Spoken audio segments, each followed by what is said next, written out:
भगवान शिव ने बताया मनुष्य का भाग्य कैसे तय होता है। जय श्री कृष्ण। मित्रों, एक बार माता पार्वती ने भोलेनाथ से बड़े ही जिज्ञासु भाव से प्रश्न किया, प्रभु, क्या मनुष्य का भाग्य पहले से ही तय होता है या उसे बाद में कर्मों द्वारा बदला भी जा सकता है? भगवान शिव मुस्कुराए और बोले, हे पार्वती, इस रहस्य को समझने के लिए मैं तुम्हें एक कथा सुनाता हूँ। उसे ध्यान से सुनो क्योंकि उत्तर उसमें ही छिपा है। दोस्तों, आगे बढ़ने से पहले आपसे एक छोटा सा अनुरोध है। इस कथा को ध्यान से सुनिए, महसूस कीजिए और अगर आप सच्चे शिव भक्त हैं तो कमेंट में हर हर महादेव जरूर लिखिए, क्योंकि यह सिर्फ कथा नहीं है। यह काल, कर्म और भाग्य का वह चक्र है जिसमें हम सभी बंधे हुए हैं। भगवान शिव आगे कहते हैं, मैं ही आदि हूँ और मैं ही अंत हूँ। मृत्यु भी मेरे बिना अधूरी है क्योंकि मैं ही उसका अधिपति हूँ। जीवन का अंतिम सत्य मृत्यु है और काल, जिसे तुम समय कहते हो, वह मेरी ही आज्ञा से हर प्राणी को ग्रसता है। हे देवी, इस सृष्टि में कोई भी काल को नहीं हरा सका। मनुष्य कितना भी चालाक, बुद्धिमान या शक्तिशाली क्यों ना हो, जब उसका समय आता है तब वही होता है जो नियति ने पहले ही लिख दिया होता है। समय, स्थान और परिस्थिति, यह तीनों मिलकर भाग्य को मूर्त रूप देते हैं और जो होना है वह होकर ही रहता है। देवी पार्वती, एक बार की बात है, पृथ्वी लोक पर एक अत्यंत तेजस्वी और धर्मनिष्ठ राजा राज्य करते थे जिनका नाम था भागीरथ।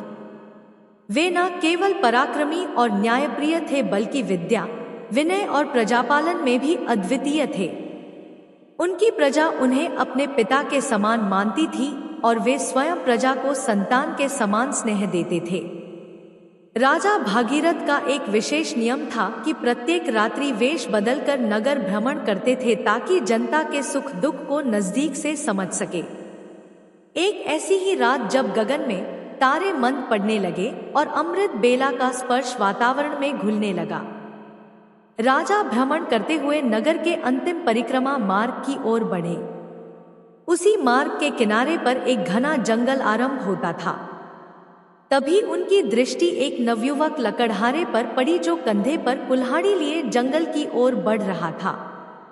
वह एक ऊंचे वृक्ष पर चढ़कर लकड़ी काटने लगा था कि तभी अचानक जंगल की निर्वता को चीरता हुआ एक विशाल और भयानक रीछ यानी भालू दौड़ता हुआ वहां आ पहुंचा। यह देखकर राजा एक पेड़ के पीछे चुपचाप छिप गए, लेकिन राजा ने देखा कि वो रीछ भी उसी वृक्ष पर चढ़ने लगा जिस पर वो नौजवान लकड़हारा लकड़ी काटने के लिए चढ़ा था। उस रीछ को पेड़ पर इतनी तेजी से चढ़ते हुए देखकर राजा आश्चर्यचकित रह गए। उन्होंने सोचा, यह कैसे संभव है? इतना भारी भरकम प्राणी वृक्ष पर कैसे चढ़ सकता है? क्योंकि सामान्य रीछ कभी वृक्ष पर नहीं चढ़ता, लेकिन यह तो किसी अद्भुत शक्ति से चढ़ रहा था। उधर जब उस नौजवान लकड़हारे ने रीछ को अपनी ओर तेजी से आता देखा तो डर के मारे उसके हाथ पांव फूल गए। भय से कांपते हुए उसके हाथ से वृक्ष की टहनी छूट गई और वह धड़ाम से जमीन पर गिर पड़ा। जैसे ही वह गिरा, उसी क्षण उसके प्राण पखेरु उड़ गए। अब जब वह भयानक रीछ पेड़ से नीचे उतरा तो अचानक वो देखते ही देखते एक सुंदर स्त्री का रूप धारण कर गया और पास ही स्थित एक कुएं के पास जाकर बैठ गया, मानो वो किसी का इंतजार कर रही हो। राजा भागीरथ यह सब देखकर भीतर तक हिल गए थे। उन्हें अपनी आंखों पर विश्वास नहीं हो रहा था। उनकी सारी थकान, सारा आलस्य और नींद एक क्षण में उड़ गई, क्योंकि उन्होंने अपनी आंखों से देखा था कि कैसे वो भयानक प्राणी एक स्त्री में बदल गया। अब उनका मस्तिष्क अनेक प्रश्नों से घिर चुका था। राजा ने ठान लिया कि मैं इसका पीछा करूंगा और जानूंगा कि यह रहस्य क्या है। वे दूर खड़े होकर उस स्त्री पर दृष्टि टिकाए देख रहे थे कि अब वह क्या करती है। थोड़ी ही देर बाद राजा के 2 सिपाही जो रात्रि गश्त पर थे वहां से गुजर रहे थे। संयोग की बात यह थी कि वे दोनों सगे भाई थे। जब छोटे भाई की दृष्टि उस कुएं के पास बैठी स्त्री पर पड़ी तो उसे देखते ही वह उसके रूप पर मोहित हो गया और वह बोला, भैया वो जो सुंदर कन्या वहां बैठी है ना, उसे देखते ही मेरे हृदय में प्रेम जाग उठा है। मेरा मन कहता है कि वही मेरी योग्य वधू है, मैं उसी से विवाह करना चाहता हूँ। बड़े भाई ने जब उसकी बात सुनी तो उसने भी कन्या की ओर देखा और वह भी उसी क्षण उसके सौंदर्य पर मोहित हो गया। और बड़ा भाई भी बोला, अरे छोटे बड़े भाई के होते हुए तू कैसे विवाह कर सकता है, मैं तुझसे बड़ा हूँ और मुझे भी उससे प्रेम हो गया है, इसलिए विवाह तो मैं ही करूँगा। तब छोटा भाई बोला, भैया लेकिन पहले मैंने उसे देखा है, इसलिए विवाह का अधिकार मेरा है। अब दोनों भाई आपस में विवाद करने लगे। तभी बड़े भाई ने समझदारी दिखाते हुए कहा, मव्यर्थी झगड़ रहे हैं, क्यों ना हम इस कन्या से ही पूछ लें कि वो हम दोनों में से किसे पसंद करती है। वो जिससे विवाह करना चाहे हम दोनों उसे स्वीकार कर लेंगे। यह निर्णय लेकर दोनों भाई उस सुंदर कन्या के पास पहुंचे। बड़े भाई ने पूछा, हे सुंदरी, आप कौन है और यहाँ क्या कर रही हैं? तब उनके पूछने पर वो स्त्री मधुर स्वर में बोली, मेरा नाम रूपा है, मैं पास के गांव में रहती हूँ। मैं अपने पति की तलाश में इस जंगल में भटक रही हूँ। फिर छोटा भाई बोला, क्या हुआ, हमें बताओ, तुम्हारा पति कहाँ है? हम दोनों मिलकर उसकी खोज में तुम्हारी मदद करेंगे।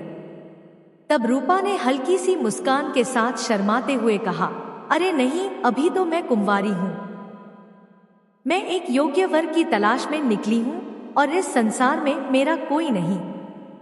एक माँ थी, वह भी कुछ दिनों पहले चल बसी। इस पर छोटा भाई उत्साहित होकर बोला, वह कितना सुंदर सहयोग है। हम दोनों भाई भी अविवाहित हैं। यदि तुम चाहो तो हम दोनों में से किसी एक से विवाह कर सकती हो। तब मुस्कुराते हुए उस लड़की ने कहा, मुझे तो आप दोनों ही पसंद है, आप ही तय कर लो कि मैं किसके साथ विवाह करूं। तब बड़े भाई ने कहा, हम दोनों भी इसी उलझन के साथ तुम्हारे पास आए हैं, अब क्या करें? तब लड़की बोली, तो ठीक है, इसका निर्णय मैं ही कर देती हूँ। मैं तुम दोनों में से एक से विवाह करूंगी, लेकिन मेरी एक शर्त है। दोनों भाई एक साथ बोले, बोलो हमें क्या करना है?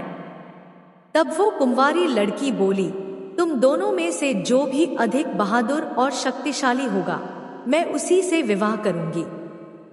इतना सुनते ही दोनों भाई स्वयं को एक दूसरे से श्रेष्ठ और बलवान सिद्ध करने की इच्छा से आपस में युद्ध करने लगे। लड़ते लड़ते उन्होंने अपनी तलवारें निकाल ली और फिर छोटे भाई ने बड़े भाई के पेट में तलवार घुसा दी और वहीं बड़े भाई ने भी पलटवार करते हुए छोटे भाई का गला काट दिया। इस प्रकार तड़प कर दोनों भाइयों ने अपने ही हाथों से प्राण गंवा दिए। तभी वह लड़की जोर से हंसने लगी और वहां से उठकर घने जंगल की ओर चल दी। वहीं दूसरी ओर राजा को एक और गहरा सदमा लगा। उन्होंने सोचा, इस स्त्री ने क्या कर दिया? यह तो कोई छलावा थी। अब यह आगे क्या करेगी, मुझे देखना चाहिए। ऐसा सोचकर राजा भी कुछ दूरी बनाकर गुप्त रूप से उसके पीछे चल दिए। मित्रों, अब सूर्य भगवान पूरी तरह उदय हो चुके थे, किंतु राजा भागीरथ एक रीछ के वृक्ष पर चढ़ने और फिर एक सुंदर कन्या के रूप में बदल जाने की विचित्र घटना को अपनी आंखों से देखकर भीतर तक हिल चुके थे। अब उन्हें ना भूख का ध्यान था, ना प्यास का, ना ही राजपाट का। उन्हें तो केवल उस रहस्यमय लड़की के विषय में जानने की तीव्र जिज्ञासा थी। राजा उस सुंदर स्त्री का पीछा करते हुए सावधानी पूर्वक लगभग 2 कोस दूर तक आ गए। अब आगे जो हुआ उसने राजा के आश्चर्य की सभी सीमाएं तोड़ दी, क्योंकि देखते ही देखते वही स्त्री अब फिर अपना रूप बदलकर एक जहरीले नाग में बदल गई और वो नाग बहुत तेजी से रेंगता हुआ आगे बढ़ने लगा। कुछ ही दूर एक नदी बह रही थी। वो नाग नदी किनारे पहुंचा और राजा की आंखों के सामने ही नदी में कूद पड़ा। नदी में एक नाव चल रही थी जिसमें 10 लोग सवार थे। वो नाग उसी नाव की ओर बढ़ा। राजा भागीरथ किनारे खड़े होकर यह सब देख रहे थे। नाग के नाव में कूदते ही उसमें अफरा तफरी मच गई। लोग डर के मारे अपनी जान बचाने के लिए नाव से पानी में कूदने लगे।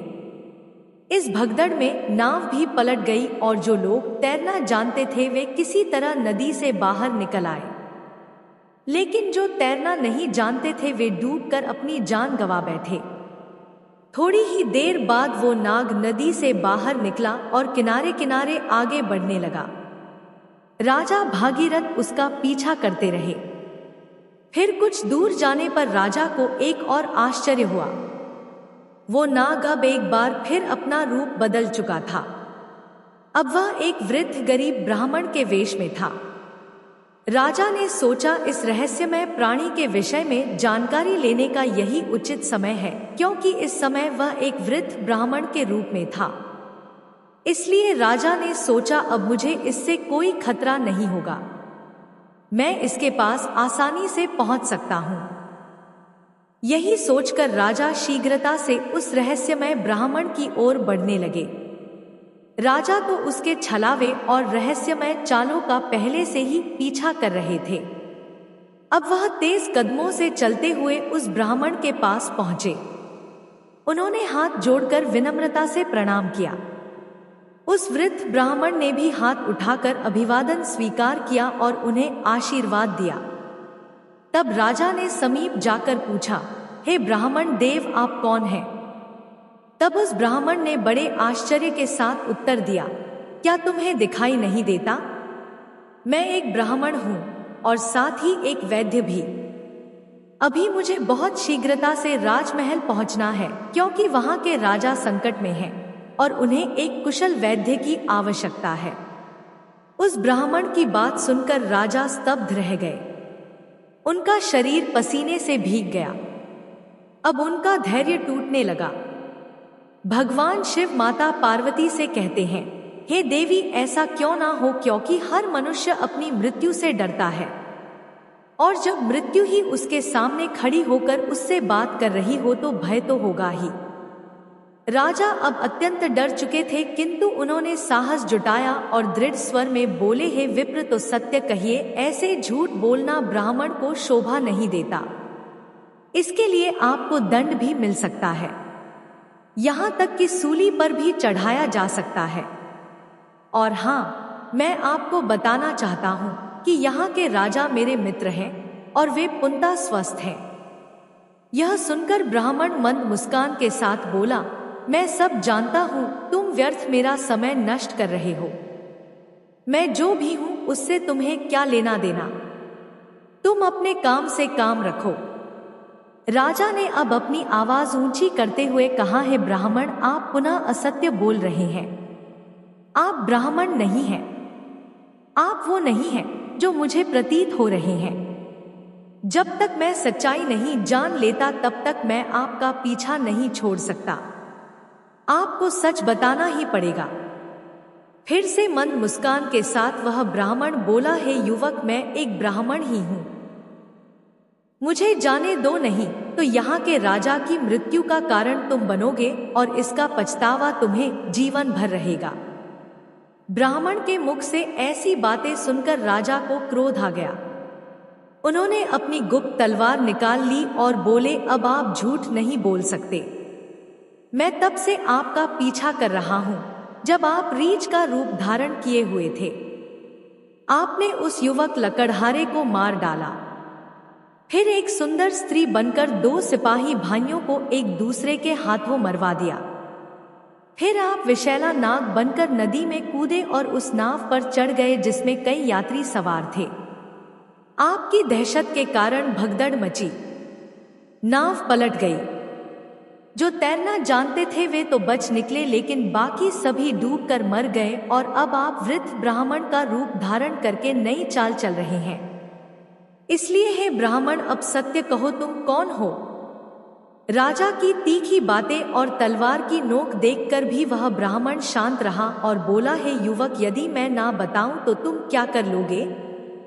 राजा ने तलवार को उसके और निकट कर लिया और बोले, अब तुम परिणाम भुगतने के लिए तैयार हो जाओ, क्योंकि अब तुम कई लोगों की हत्या करने के दोषी हो। इसलिए तुम्हें राज दरबार में प्रस्तुत कर सूली पर चढ़ाया जाएगा।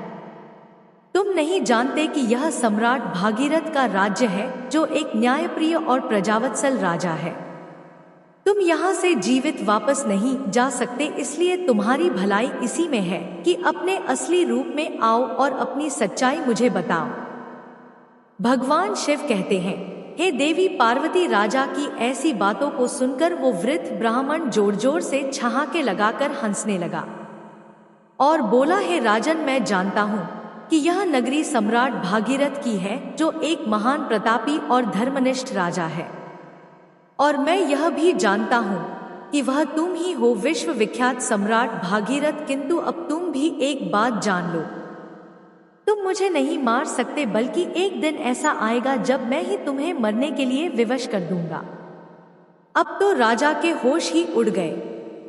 ब्राह्मण की इस प्रकार की बात सुनकर राजा भागीरथ के हाथ से तलवार छूटकर नीचे गिर गई।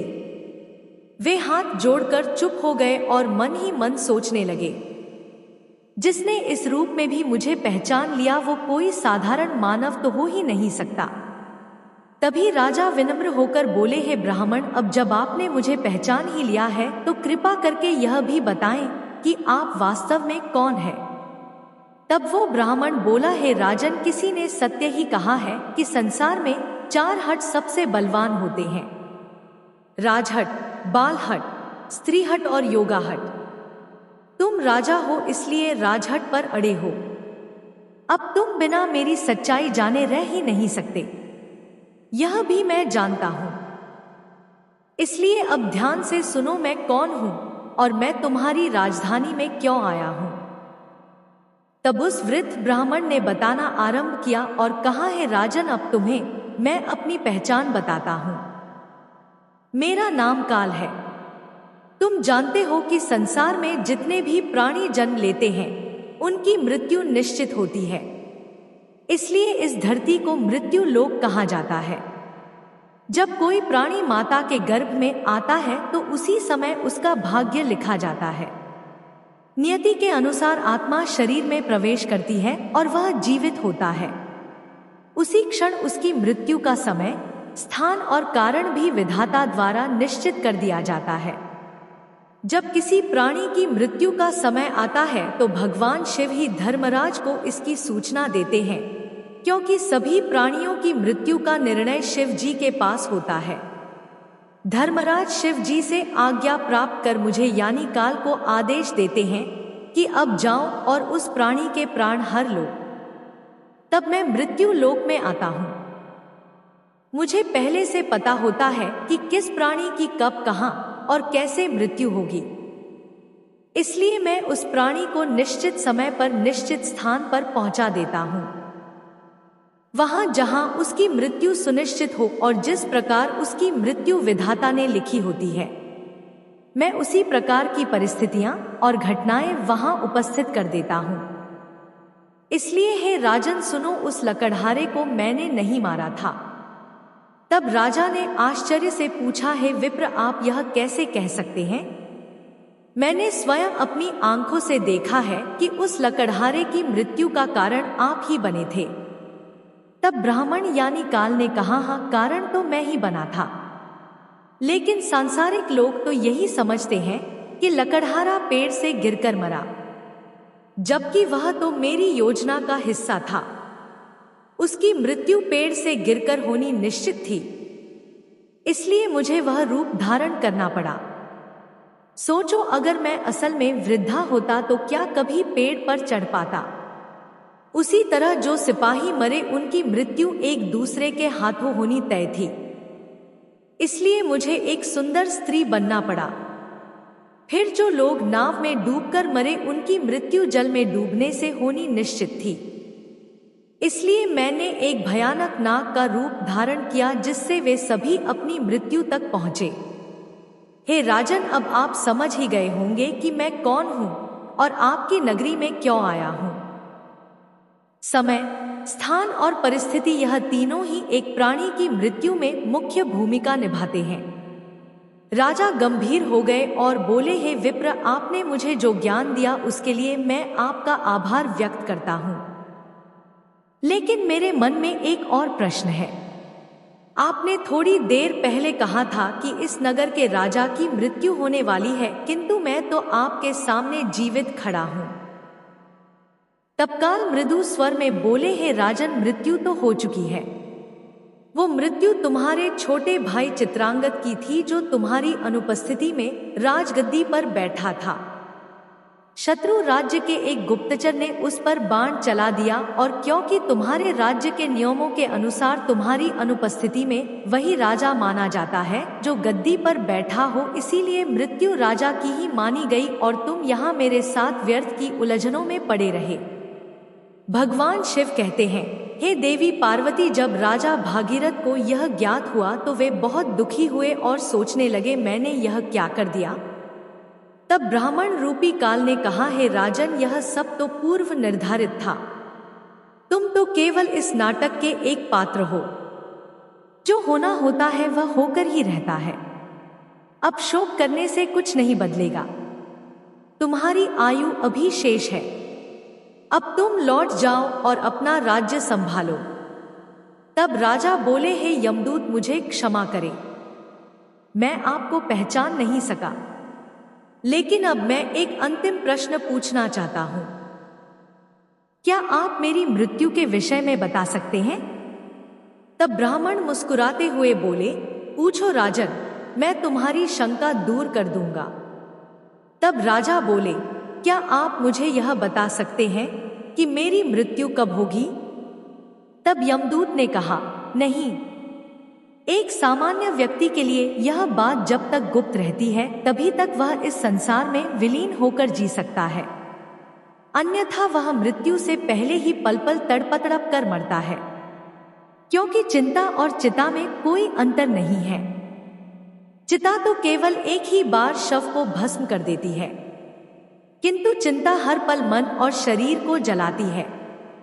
लेकिन राजा के घोर हठ के कारण ब्राह्मण ने कहा, हे राजन, जिस प्रकार से तुमने मेरे साथ रहकर दूसरों की और अपने छोटे भाई की मृत्यु के विषय में सुनकर भी धैर्य नहीं छोड़ा, उससे मुझे प्रतीत होता है कि तुम एक ज्ञानी और धैर्यवान पुरुष हो।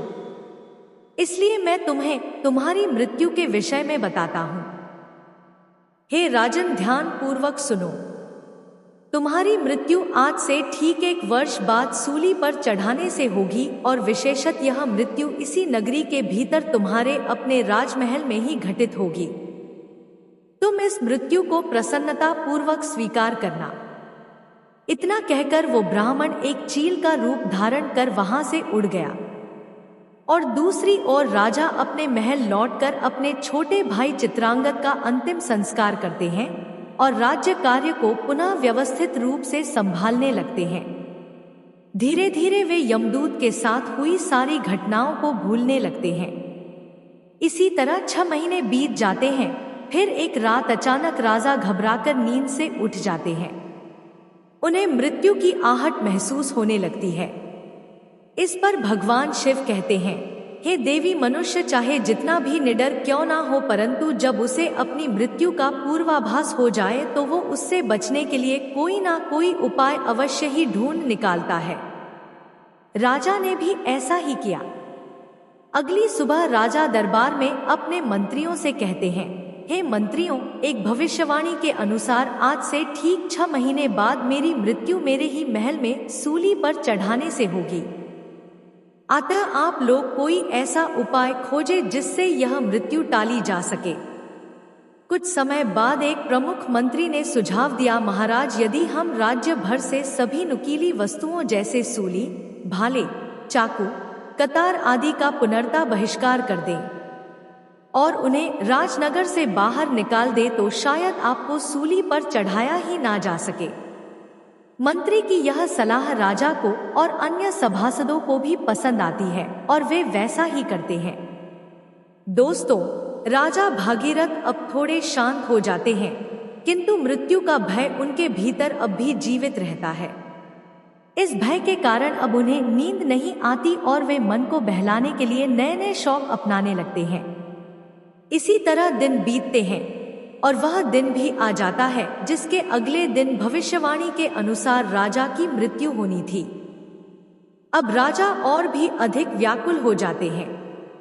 उन्हें समझ नहीं आता कि क्या करें। वे सोचते हैं क्यों ना आज की रात राजमहल से बाहर ही रहा जाए। हो सकता है यदि मैं महल में ना रहूं तो भविष्यवाणी झूठी साबित हो जाए। यह सोचकर वे मध्य रात्रि में एक गरीब भिखारी का वेश धारण कर चुपचाप महल से निकल पड़ते हैं और नगर की गलियों में घूमने लगते हैं। अब कई दिनों की नींद ना लेने के कारण वे थक जाते हैं। तभी वे एक घर में चुपचाप घुस जाते हैं। वो घर एक दर्जी का था जो राजा और रानी के विशेष वस्त्र सिलने का कार्य करता था। राजा उस घर में चुपचाप एक कोने में जाकर सो गए। अब रात्रि का अंतिम प्रहर बीत रहा था। राजमहल में किसी को यह ज्ञात नहीं था कि राजा कहाँ है, क्योंकि कई दिनों से वे अपने कक्ष से बाहर नहीं निकले थे। सब यही समझ रहे थे कि महाराज अभी भी अपने कक्ष में ही विश्राम कर रहे हैं। उधर उस दर्जे के घर में कुछ चोर आते हैं और राजा रानी के लिए सिल रहे बहुमूल्य राजसी वस्त्र चुराकर भाग जाते हैं। जब अगली सुबह दर्जी को यह घटना पता चलती है तो वह घर के कोने में सो रहे उस व्यक्ति को, जो कि राजा थे किंतु भिखारी के वेश में थे, चोर समझ बैठता है। बिना पहचाने वह राजा को बांधकर सीधे राज दरबार में ले जाता है। अब राजमहल में राजा भागीरथ का पुत्र, जो अब युवावस्था में है, पिता की अनुपस्थिति में राज्य गद्दी पर बैठा था। उसने बिना जांच पड़ताल किए उस भिखारी को चोर मानकर सिपाहियों को आदेश दिया कि इसे सूली पर चढ़ा दो। यह सुनकर राजा चौंक कर उठ बैठते हैं। चारों ओर का वातावरण देखकर उन्हें समझ आ जाता है कि वे स्वयं ही अपने पुत्र के द्वारा दिए गए मृत्यु के आदेश में फंस चुके हैं। यह वह दिन था जिसकी भविष्यवाणी 1 वर्ष पहले ब्राह्मण ने की थी। राजा ने तुरंत दरबार में अपने मंत्रियों को सारा वृतांत बताया और कहा है मंत्री, हम एक धर्म संकट में हैं। ना तो मैं अपने पुत्र के आदेश का अपमान करना चाहता हूँ और ना ही मृत्यु का वरण करना चाहता हूँ। अब आप ही कोई उपाय बताइए। तब महामंत्री ने उस दर्जी को बुलाया और सभा को संबोधित करते हुए कहा, राजन, आपके आदेश की मर्यादा बनी रहे और महाराज के प्राण भी सुरक्षित रहे। इसके लिए हम इन्हें सूली के स्थान पर एक सुई की नोक पर बैठा देते हैं। इससे आदेश की पूर्ति भी होगी और किसी की मृत्यु भी नहीं होगी। यह बात सभी को उचित लगी। समय के अनुसार राजा को सुई की नोक पर बैठाया गया, परंतु होनी को कुछ और ही मंजूर था। जैसे ही राजा सुई की नोक पर बैठे, वह सुई उनकी पीठ में छुप गई। रक्त बहने लगा और वैद्य बुलाए गए, पर तब तक बहुत देर हो चुकी थी। धीरे धीरे राजा का शरीर शिथिल हो गया और वे वहीं तड़पते हुए अपने प्राण त्याग देते हैं। दोस्तों, भगवान शिव माता पार्वती से कहते हैं, देवी, मनुष्य अपने भाग्य को चाहे जितना भी बदलने का प्रयास करें, किंतु जो विधाता ने पूर्व निर्धारित कर दिया है वह होकर ही रहता है। यही कारण है कि ईश्वर ने मनुष्य को भविष्य जानने की सामर्थ्य नहीं दी, ताकि वह चिंता में ना पड़कर वर्तमान को पूर्ण रूप से जी सके। अतः प्रत्येक जीव को अपने कर्म पथ पर अडिग रहना चाहिए, धर्म के नियमों का पालन करना चाहिए और हर क्षण को ईश्वर को समर्पित करके सत्य और श्रद्धा के साथ जीना चाहिए। यही मानव जीवन का सार है। मित्रों, उम्मीद करता हूँ आपको कथा पसंद आई होगी। अगर पसंद आई है तो कृपया चैनल को सब्सक्राइब करें और वीडियो को लाइक करें। धन्यवाद।